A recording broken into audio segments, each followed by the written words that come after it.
നമസ്കാരം.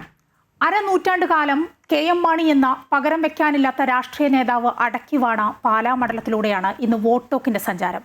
പക്ഷേ മാണിയുടെ പഴയ പാലയല്ല ഇന്നത്തെ പാല. അതുകൊണ്ട് തന്നെ കടുത്ത മത്സരവും നടക്കുന്നുണ്ട് അവിടെ. കേരള കോൺഗ്രസിന് നഷ്ടമായ മണ്ഡലം ജോസ് കെ മാണി തിരിച്ചുപിടിക്കുമോ? സിറ്റിംഗ് MLA മാണി സി കാപ്പൻ പാലായിലെ ജൈത്രയാത്ര തുടരുമോ? NDAയുടെ ഷോൺ ജോർജ് പിടിക്കുന്ന വോട്ട് എത്ര കണ്ട് നിർണായകമാകാനാണ് സാധ്യത? പരിശോധിക്കാം.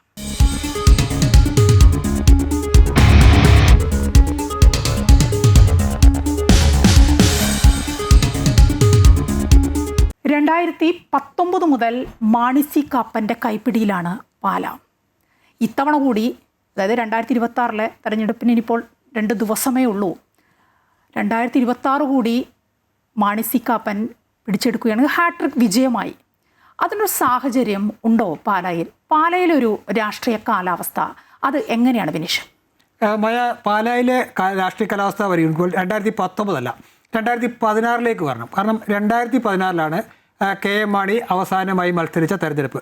ആ തെരഞ്ഞെടുപ്പിൽ കെ.എം. മാണിയും അന്നും എതിർവശത്ത് മാണി സി കാപ്പൻ തന്നെയാണ്. അപ്പോൾ ഈ മാണി സി കാപ്പനും കെ.എം. മാണി തമ്മിൽ മത്സരിക്കുമ്പം ഉണ്ടാകുന്ന ഒരു ഭൂരിപക്ഷത്തിൻ്റെ വ്യത്യാസം, അല്ലെങ്കിൽ വോട്ട് വ്യത്യാസം വളരെ കുറവായിരുന്നു.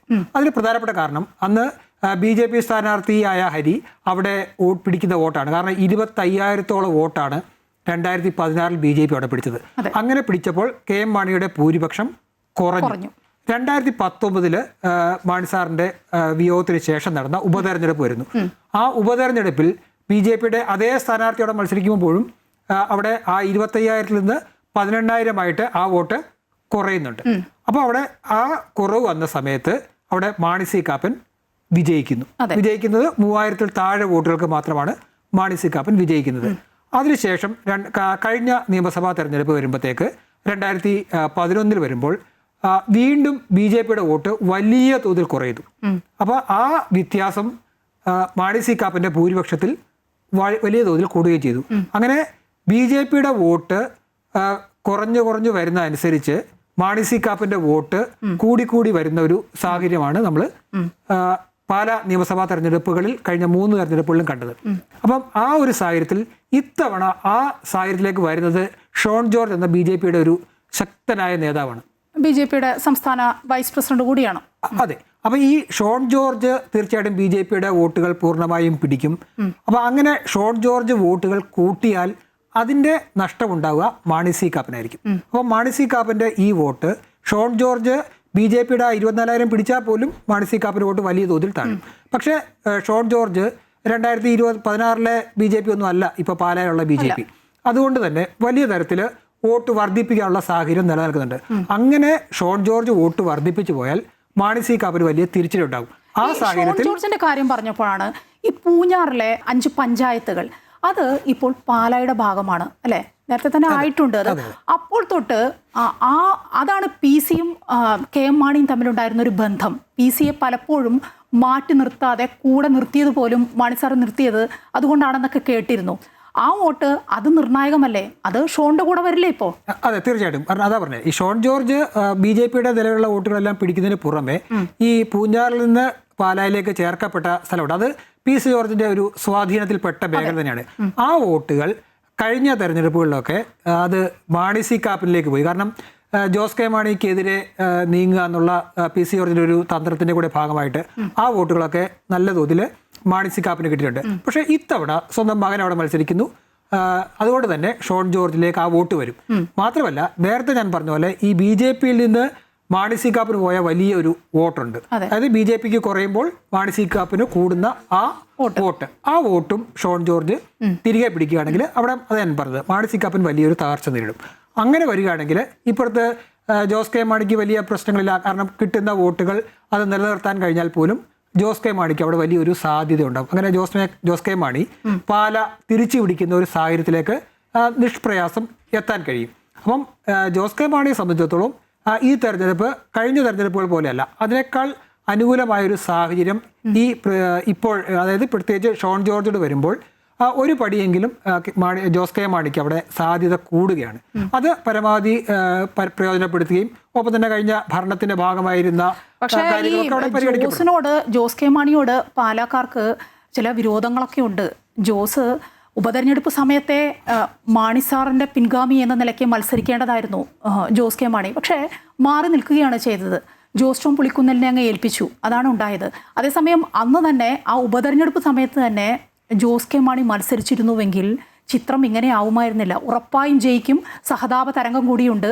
മാണി സാറിൻ്റെ പിൻഗാമി എന്ന നിലയ്ക്ക് പാലാക്കാർ കാണുന്നത് ജോസ് കെ മാണിയായിരുന്നു. പക്ഷെ അതെല്ലാം തെറ്റിച്ച് കളഞ്ഞത് ജോസ് തന്നെയാണ്. തീർച്ചയായിട്ടും അതെ. കാരണം 2019 ഉപതെരഞ്ഞെടുപ്പിൽ ജോസ് കെ മാണി എടുത്ത തീരുമാനം തെറ്റായിപ്പോയി. അത് രാഷ്ട്രീയ കേരളം തന്നെ നമുക്ക് പിന്നീട് പറഞ്ഞു തന്നു അതൊരു വലിയ തെറ്റാണെന്ന്. ജോസ് കെ മാണിക്ക് ഇപ്പോൾ ആ തിരിച്ചറിവൊക്കെ ഉണ്ടാവുന്ന കാര്യത്തിൽ സംശയമില്ല.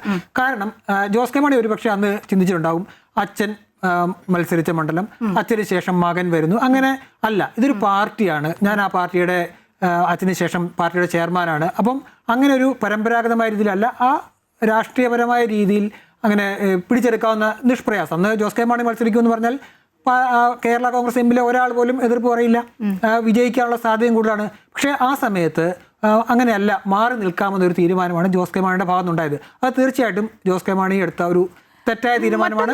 മറ്റൊന്ന്, ജോസ് എപ്പോഴും തൻ്റെ സുരക്ഷിത സ്ഥാനം അതാണ് എപ്പോഴും ജോസിൻ്റെ മനസ്സിലെന്നാണ് തോന്നിയിട്ടുള്ളത്. ലോക്സഭ, അത് കഴിഞ്ഞാൽ രാജ്യസഭ, അത് കഴിഞ്ഞാൽ നിയമസഭയിലേക്ക് വരുന്നു. അങ്ങനെ ഒരു സ്ഥലത്ത് ഉറച്ചു നിൽക്കാനുള്ള ഒരു മനസ്സില്ല. ഒരു രാഷ്ട്രീയക്കാരന് വേണ്ടത് എപ്പോഴും ഒരു കഠിനാധ്വാനം വേണം, ആളുകളിലേക്ക് ഇറങ്ങിച്ചെല്ലണം. അങ്ങനെയൊന്നുമില്ല. ഇപ്പോൾ ഏറ്റവും ഒടുവിൽ കേട്ടത് ഈ നിയമസഭയിൽ പോലും മത്സരിക്കാൻ തയ്യാറായിരുന്നില്ല 2026-ൽ. ജോസിന് താല്പര്യം ഉണ്ടായിരുന്നില്ല. ഭാര്യ നിഷയെ മത്സരിപ്പിക്കാനായിരുന്നു താല്പര്യമെന്നാണ് കേട്ടത്. പക്ഷേ അത് തള്ളിക്കളഞ്ഞത് കൂടെയുള്ള റോഷി അഗസ്റ്റിൻ തന്നെയാണ്. നമ്മളൊക്കെ കണ്ടതാണ്. ഒരു പ്രസ് മീറ്റ് നടക്കുന്നു, മാധ്യമപ്രവർത്തകരൊക്കെ ഉണ്ട് മുന്നിൽ. ആ സമയത്ത് ചെയർമാൻ മത്സരിക്കുമോ എന്ന് ചോദിച്ചപ്പോൾ ജോസിനോട് ഏതോ മാധ്യമപ്രവർത്തകൻ ചോദിച്ചപ്പോൾ വേഗം ഉത്തരം പറയുന്നതിന് മുമ്പ് റോഷിയാണ് മൈക്ക് വാങ്ങിച്ചുകൊണ്ട് റോഷി പറഞ്ഞത് ഉറപ്പായും മത്സരിക്കുമെന്ന്. അവിടെയാണ് ആ തീരുമാനത്തിലൊരു വ്യത്യാസം വന്നത്. ജോസിനെപ്പോഴും സുരക്ഷിതമായി വലിയ അലട്ടലുകളൊന്നും ഇല്ലാതെ നിൽക്കാൻ തന്നെയാണ് ജോസിന് താല്പര്യം. അത് കൈവിട്ടു പോയതാണ്. അല്ല, അതാണ് നേരത്തെ സൂചിച്ചത്. കാരണം ഈ ജോസ് കെ മാണിക്ക് അങ്ങനെ സുരക്ഷിതമായ മണ്ഡലത്തിൽ വിജയിച്ച് അങ്ങനെ തന്നെ പോകണമെന്നുണ്ടായിരുന്നെങ്കിൽ അന്ന് 2019 തന്നെ അവിടെ മത്സരിക്കും. അന്ന് 2019 ജോസ് കെ മാണി പാലായിൽ മത്സരിച്ചിരുന്നുവെങ്കിൽ ഈ പറയുന്ന രാഷ്ട്രീയ മാറ്റത്തിൽ ഒന്നും അവിടെ സാധ്യത ഉണ്ടാവില്ല.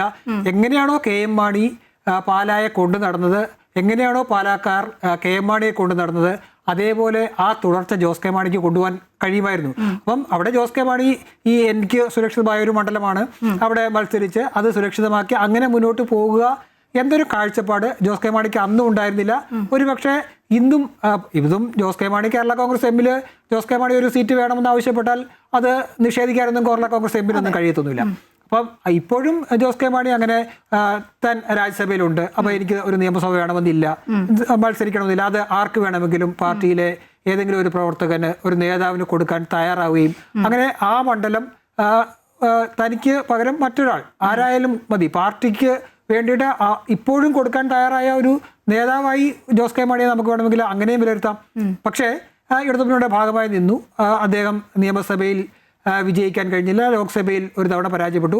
അപ്പോൾ ഇടതുമുന്നണിയിലെ പ്രധാനപ്പെട്ട ഒരു ഘടകകക്ഷിയാണ്. കാരണം CPI കഴിഞ്ഞാൽ തൊട്ടടുത്ത സ്ഥാനമുള്ള കക്ഷിയാണ് കേരള കോൺഗ്രസ് എം. കാരണം കേരള കോൺഗ്രസ് എം തദ്ദേശ തെരഞ്ഞെടുപ്പിന് ശേഷം അതിലൊക്കെ ചില വ്യത്യാസങ്ങൾ വന്ന പോലെയാണ് LDFന്റെ ഭാവം. അല്ല, എങ്കിൽ കൂടി ഞാൻ ഇപ്പോൾ പറഞ്ഞപ്പോൾ CPI CPM-മായി ചേർന്ന് നിൽക്കുന്നതുകൊണ്ട് മാത്രമാണ് അവർക്ക് ആ നിലനിൽപ്പും ആ സീറ്റ് വർധനവും ഒക്കെ ഉണ്ടാക്കാൻ കഴിയുന്നത്. പക്ഷേ കേരള കോൺഗ്രസ് എം ഇടതുമുന്നണിയിൽ നിൽക്കുമ്പോൾ അവർക്ക് അവരുടേതായ ഒരു വോട്ട് ബാങ്ക് ഉണ്ട്, ഒരു മേഖലയുണ്ട്. ഇപ്പം നമുക്കറിയാം കോട്ടയം ഭാഗത്തൊക്കെ ഇടതുമുന്നണിക്ക് ഒരു മുന്നേറ്റം ഉണ്ടാക്കാനായിട്ട് അല്ലെങ്കിൽ മധ്യ കേരളത്തിൽ ഒരു മുന്നേറ്റം ഉണ്ടാക്കാനൊക്കെ കേരള കോൺഗ്രസ് എമ്മിന്റെ ജോസിന് തെരഞ്ഞെടുപ്പ് പ്രഖ്യാപനത്തിനൊക്കെ മുമ്പ് എല്ലാവരും ഉറ്റുനോക്കിയിരുന്നതാണ് ജോസ് കെ മാണി മുന്നണി മാറുമോ എന്ന ഒരു സംശയമൊക്കെ ഉണ്ടായിരുന്നു. UDF-ൽ നിന്നും പല ക്ഷണങ്ങളൊക്കെ ജോസ് കെ മാണിക്ക് ലഭിച്ചിട്ടുണ്ട്, അതിൽ തർക്കമൊന്നുമില്ല. പല വഴിക്കും വന്നിട്ടൊക്കെ ഉണ്ട്. അതൊന്നും ആരും സമ്മതിച്ച് തരില്ലെങ്കിൽ പോലും. പക്ഷേ LDF-നൊരു ആശങ്കയുണ്ടായിരുന്നു, എങ്ങാനും ജോസ് കെ മാണി UDF-ലേക്ക് പോകുമോ എന്നൊക്കെ ഉണ്ടായിരുന്നു. അതിൽ നിന്നൊക്കെ ഒന്ന് മാറി ചിന്തിക്കാൻ വേണ്ടിയാണ് തോന്നുന്നു LDF-ന്റെ യാത്രയുണ്ടായിരുന്നല്ലോ, തെരഞ്ഞെടുപ്പ് യാത്ര, അതിന് മുന്നോടിയായി നടന്ന യാത്ര. അതിൻ്റെ ക്യാപ്റ്റനൊക്കെ ആക്കിയില്ലേ? അതെ, അല്ല, ഈ കേരള കോൺഗ്രസ് എമ്മിൻ പ്രവർത്തകരുടെ ആയാലും നേതാക്കന്മാരുടെയൊക്കെ അവർ പരമ്പരാഗതമായി ശരിക്കും കോൺഗ്രസ് തന്നെയാണ്. ഒരു മന്നത്ത് പത്മനാഭൻ കേരള കോൺഗ്രസ് രൂപം നൽകുന്ന കാലം മുതൽ തന്നെ അവരിലെ നേതാക്കന്മാരൊക്കെ തന്നെ, അല്ലെങ്കിൽ ഈ കേരള കോൺഗ്രസ് എമ്മിന്റെ നേതാക്കന്മാരായാലും ഒക്കെ ഈ എപ്പോഴും ഒരു കോൺഗ്രസ് മൈൻഡുള്ള ആൾക്കാരാണ്. ഈ മധ്യകാലത്തിലെ കോൺഗ്രസ് എന്ന് പറഞ്ഞാൽ അതൊരു കേരള കോൺഗ്രസ് എന്ന രീതിയിൽ തന്നെയാണ്. ആ രീതിയിൽ തന്നെ ആയിരുന്നു കഴിഞ്ഞ വർഷങ്ങളോളം ആ ഒരു തുടർച്ച കേരള കോൺഗ്രസ് എമ്മിനുണ്ട്. അതുപോലെ തന്നെയാണ് അതിൻ്റെ വോട്ടർമാരും. കാരണം കേരള കോൺഗ്രസ് എമ്മിന് വോട്ട് ചെയ്യുന്ന ബഹുഭൂരിപക്ഷവും അവരൊരു കോൺഗ്രസ് മൈൻഡുള്ള വോട്ടർമാർ തന്നെയാണ്. അപ്പോൾ അവർക്ക് പെട്ടെന്നുള്ള ചില മാറ്റങ്ങളൊക്കെ ഉൾക്കൊള്ളാൻ കഴിയാത്ത ഒരു സാഹചര്യമൊക്കെ ഉണ്ടായിരുന്നു. അതൊക്കെ ഒരു പരിധിവരെ നേരത്തെ പ്രതിഫലിച്ചിരുന്നു. ഇപ്പോഴും അവരിൽ നല്ലൊരു വിഭാഗം ഇത് UDF ആയി അല്ലെങ്കിൽ കോൺഗ്രസിൻ്റെ ഭാഗമായൊക്കെ സഹകരിച്ച് നിൽക്കണം, അല്ലെങ്കിൽ ആ ഒരു രീതിയിൽ പോകണമെന്നൊക്കെ ആഗ്രഹിക്കുന്ന വോട്ടർമാരൊക്കെ ഇപ്പോഴും അതിൽ ബഹുഭൂരിപക്ഷവും ഉണ്ട്.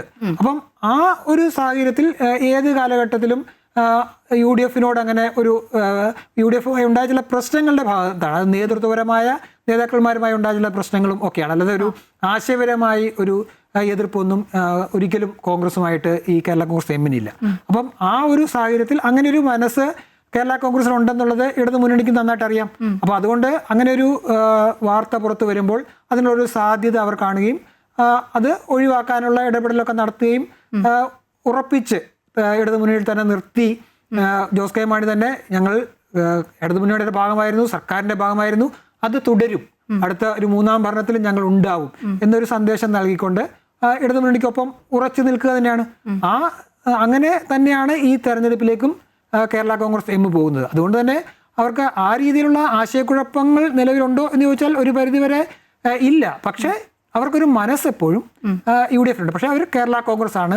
കേരള കോൺഗ്രസിൻ്റെതായ ഒരു നിലപാടുണ്ട്, അവരുടേതായ ഒരു പ്രവർത്തന രീതിയുണ്ട്, അവരുടേതായ മേഖലയുണ്ട്. അപ്പോൾ അവിടെയൊക്കെ ഒരു നല്ല സജീവ സാന്നിധ്യമായി ആ രീതിയിൽ ഒരു ഇടതുമുന്നണിക്കൊപ്പം നിൽക്കുമ്പോഴും അവരുടേതായ തനതായ ഒരു പ്രത്യേകത നിലനിർത്തുക എന്നുള്ളതാണ് ഇപ്പോൾ കേരള കോൺഗ്രസിൻ്റെ ലക്ഷ്യം. അതെ, ഈ മാണി സി കാപ്പൻ ജനകീയൻ തന്നെയാണ്. ഇപ്പോൾ പാലായിൽ 2 തവണ MLA ആയി, ഇനിയിപ്പോൾ ഒരു ഹാട്രിക് അത് പ്രതീക്ഷിക്കുന്നുണ്ട്. ജനങ്ങൾക്കൊപ്പമാണ്. അത് ഗുണം ചെയ്യില്ലേ മാണി സി കാപ്പന്?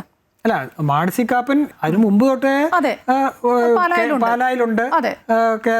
ഈ KM മാണിക്ക് എതിർപക്ഷത്ത് നിന്ന ഒരു നേതാവ്, അതായത് KM മാണി ഒരാൾക്കും ചോദ്യം ചെയ്യാൻ കഴിയാത്ത തരത്തിൽ പാലായി നിൽക്കുന്ന കാലം തൊട്ട് അദ്ദേഹത്തെ ചോദ്യം ചെയ്തുകൊണ്ട് എതിർപക്ഷത്തെ എതിർചേരിയിൽ നിന്നിരുന്ന മാണി സി കാപ്പനാണ്. ആ മാണി സി കാപ്പൻ ക്ഷമയുള്ള ഒരു നേതാവിനെ കണ്ടിട്ടില്ല മാണി സി കാപ്പൻ. അല്ല, അദ്ദേഹം ഒത്തിരി കാത്തിരുന്നു. അതെ, അതിന് ഗുണമുണ്ടായി. അതെ, അദ്ദേഹം ഒത്തിരി കാത്തിരുന്നു. കാരണം ഒരു കാലത്തും ഈ മാണി സി കാപ്പന്റെ സ്വപ്നം പൂവണിയില്ല എന്ന് കേരളവും പാലയും ഒക്കെ വിചാരിച്ചൊരു കാലമുണ്ട്. പക്ഷെ അപ്പോഴും അദ്ദേഹം ആ എതിർചേരിയിൽ തുടർച്ചയായി നിന്ന് മത്സരിച്ച് പതുക്കെയാണ് മാണി സി കാപ്പൻ അവിടെ ഒരു ചൂടുറപ്പിച്ചത്. ആ മാണി സി കാപ്പൻ ദുർബലനൊന്നുമല്ല. പക്ഷെ നമ്മൾ നേരത്തെ സൂചിപ്പിച്ചതുപോലെ രാഷ്ട്രീയ സാഹചര്യം മാറുകയും അവിടെ ഷോൺ ജോർജ് വരികയാണ്. ഷോൺ ജോർജ് വരുമ്പോഴാണ് അവിടെ ഈ വ്യത്യാസം അവിടെ ഉണ്ടാവാനായിട്ട് മാറുന്നത്. മാത്രമല്ല, നേരത്തെ ഈ കേരള കോൺഗ്രസിനെതിരായിട്ടുള്ള ഷോണിന്റെ കാര്യം പറഞ്ഞപ്പോഴാണ് ക്രിസ്ത്യൻ സമുദായത്തിന് നല്ല പ്രാമുഖ്യമുള്ള മണ്ഡലം പാല.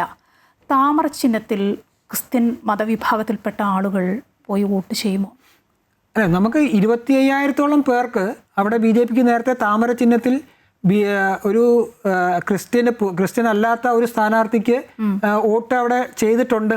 പിന്നെ ഷോൺ ജോർജിനെ സംബന്ധിച്ചിടത്തോളം അദ്ദേഹം ആ മതവുമായും അതിൻ്റെ സഭകളുമായൊക്കെ ചേർന്ന് നിൽക്കുന്ന ഒരു നേതാവ് തന്നെയാണ്.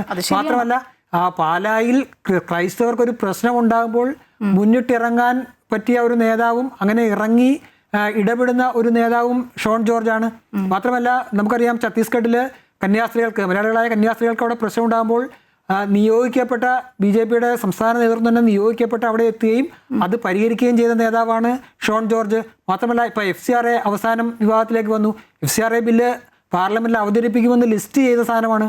പക്ഷേ അതിലുള്ള ആശങ്കകൾ മാറ്റിയിട്ട് മാത്രം മതി എന്നൊരു ചർച്ച കേന്ദ്ര നേതൃത്വത്തെ, BJP നേതൃത്വത്തെയും സർക്കാരിനെയും ഒക്കെ അറിയിക്കാൻ കഴിഞ്ഞ ഒരു നേതാവാണ് ഷോൺ ജോർജ്. അപ്പം ഷോൺ ജോർജിനെ സംബന്ധിച്ചിടത്തോളം ഷോൺ ജോർജിനെ പാലായ വേണ്ടതിനേക്കാൾ അധികം ഈ നേരത്തെ പറഞ്ഞ സഭകൾക്കൊക്കെ ഷോൺ ജോർജിന് ആവശ്യമാണ്. കാരണം കേന്ദ്രവുമായി നേരിട്ട് ബന്ധപ്പെടാനും അവരുടെ ആവശ്യങ്ങളൊക്കെ പരിഗണിക്കാനും അവിടെ ശ്രദ്ധയിൽപ്പെടുത്താനും നേടിയെടുക്കാനും ഒക്കെ കഴിയുന്ന ഒരു നേതാവാണ് ഷോൺ ജോർജ്. ആ സാഹചര്യത്തിൽ ഷോൺ ജോർജിനെ പിന്തുണയ്ക്കാനായിട്ട് സഭ ഒരുപക്ഷെ തയ്യാറാകില്ല എന്ന് നമുക്ക് പറയാൻ കഴിയില്ല. തയ്യാറാവാനുള്ള സാധ്യത നിലവിലുണ്ട്. അങ്ങനെ തയ്യാറാവുകയാണെങ്കിൽ അത് ഷോൺ ജോർജിന് വലിയ ഒരു മുന്നേറ്റം അവിടെ ഉണ്ടാകും. കാരണം BJP വോട്ടിന് പുറമെ അത്തരം വോട്ടുകൾ കൂടി ഷോണിന് സമാഹരിക്കാനായാൽ അത് വലിയ നേട്ടമായിട്ട് അവിടെ മാറും. അങ്ങനെ വന്നാൽ ഒരുപക്ഷെ ഷോൺ ജോർജും ജോസ് കെ മാണിയും തമ്മിലുള്ള ഇഞ്ചോടിഞ്ച് പോരാട്ടത്തിൽ വേണമെങ്കിൽ അവിടെ ഒരു അത്ഭുതം സംഭവിക്കാനുള്ള ഒരു വിദൂര സാധ്യതയെങ്കിലും നമുക്ക് തള്ളിക്കളയാനും കഴിയില്ല. ശരി, പാലായിലെ കാറ്റ് എങ്ങോട്ടാണ് വീശുന്നത്? ഇടത്തോട്ടോ വലത്തോട്ടോ? ഒരു മാസം കാത്തിരുന്നേ പറ്റൂ. മെയ് 4-ന് കൃത്യമായ ഉത്തരം കിട്ടും. മറ്റൊരു മണ്ഡലവുമായി വോട്ട് ടോക്കിലൂടെ വീണ്ടും കാണാം. നമസ്കാരം.